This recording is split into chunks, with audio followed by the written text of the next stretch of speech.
Hi, so today we're going to be going over our competency 5, which is of writing. And I kind of picked this picture because I think that it's really cute. It says we wrote this together, we shared, we helped each other, we had fun. So, some of the issues with writing, or I should say struggles that our young writers can face, are the mechanics. They also could have a fear, anxiety, or embarrassment, so that will stop them from wanting to write. Penmanship, sometimes their penmanship is so horrible that they would, again, be embarrassed and they would not want to continue to write.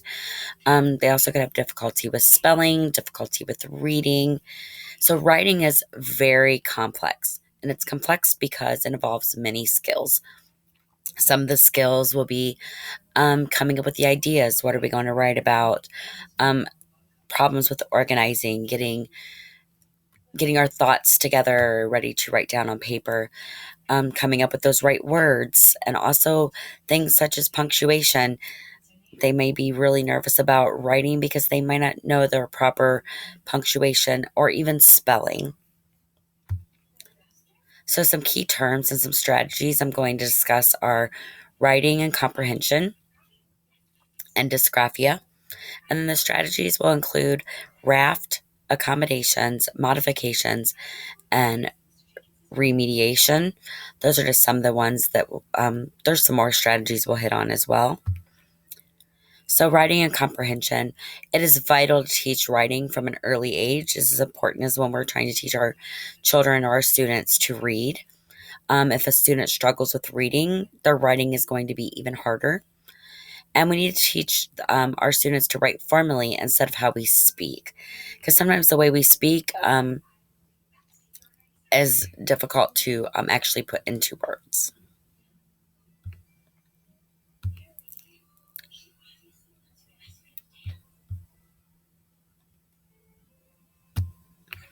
So, dysgraphia is a learning disability that affects writing abilities. According to the National Center for Learning Disabilities, there's some early warning signs that we need to look out for as teachers. The awkward pencil grip and body position, if their handwriting is illegible, their avoidance to want to write, difficulty putting their thoughts on paper, as well as difficulty with writing sentences. A lot of them will be unfinished. And if you hear a student saying words out loud while they're writing, we might just want to watch because they're most likely having a difficult time figuring out how to spell those words. And then again, the difficulty with grammar and syntax. Some strategies that we can incorporate include like accommodations, modifications, and remediation. Accommodations are providing alternatives to written expression. So, with this, it means that we can reduce the impact that writing has on learning or expressing their knowledge. Modification is pretty much what it says. It's changing expectations or tasks to minimize or avoid the areas of weakness. So by this, we can change the assignments or the expectations on a specific individual's needs. Remediation is going to be providing instructions for improving handwriting and writing skills. And some examples of these can be using paper with raised lines for a sensory guide for those that are struggling, encouraging proper grip or even the use of a pencil grip. Allow extra time for writing assignments, especially those that are struggling with writing or those that are on IEP. Teach different types of writing. So we want to ensure that we're doing expository texts, biographies, the difference of writing a book report on nonfiction or fiction style books. We want to make sure that we're doing all different types of writing. We want to make sure our students are proofreading their work. If we have the ability to use word processing programs, we want to incorporate that at a young age, especially with the way technology is today. We also need to make sure that we are encouraging and supporting our students through extra practice or just the way we speak to them and encourage them to want to be able to write to their best ability. And then lastly, another example is organization. It really is a key in writing and preparing to write. We're going to talk a little bit about some strategies, specific strategies. Not sure why this one went off the paper like that, but graphic organizers are a real plus when working with young writers. I know I've currently used these in grades as low as second grade. A graphic organizer allows students to brainstorm and then organize their thoughts before writing. The graphic organizer can act like an outline and will allow students to think about their topic, the main or key ideas, and then also some of those details about those key ideas. And then we can put down our conclusion. This will allow our students to remain focused, and it kind of puts them in an orderly fashion for them when they are learning to write, especially with a minor essay or things like that in the beginning. Raft is another strategy. Raft is a writing strategy that helps students understand their roles as writers, the audience that they will address, the varied formats for writing, and the topic that they will be writing about.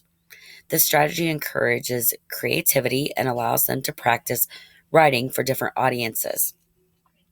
So, again, the RAF stands for R, the role of the writer. So, they could be the actual person, like they're writing to the President of the United States, or they could be writing as the President. Then they'll select their audience for the A, that's who they're writing to. The format, that's going to be the type of paper that they will be writing. And then the topic is going to be what they are selected to write about. One good thing with Raft is that you can model this with the students, and it can also be used in differentiated instruction. So it has a great value to all students in their learning. Another great strategy is story starters or prompts. One way to get the kids writing quickly is to introduce a story starter. It's a specific type of writing prompt that students can use when they need an idea for a story. I've used this several times, like for daily journal writing. I'll get their minds thinking first thing in the morning. What was your favorite holiday and why? Or what was your favorite birthday present and why? So students normally have a hard time deciding what to write about. So this allows them to get some of their thoughts down on paper. It relieves some of that added pressure and tension that they could be facing. So like I said before, I use this in daily journals, but you can also use this for warm-ups, for practice. You can get your students even prepared for more of a collaborative writing project. So other ways that we can support our struggling writers are through assistive technology. There are so many things out there available for now compared to before. Like I stated before, pencil grips are a great way to teach a struggling writer how to hold a pencil properly and use that body posture and positioning. Voice to text software, dictation devices, word processors, spell checkers, and even like word prediction. They've really become handy over the years, and the more that we are doing things with technology, students are typing up their papers. So these things like spell checkers and word predictions will help them even if they are struggling. And next is just my references that I used for this, so I hope you enjoyed it.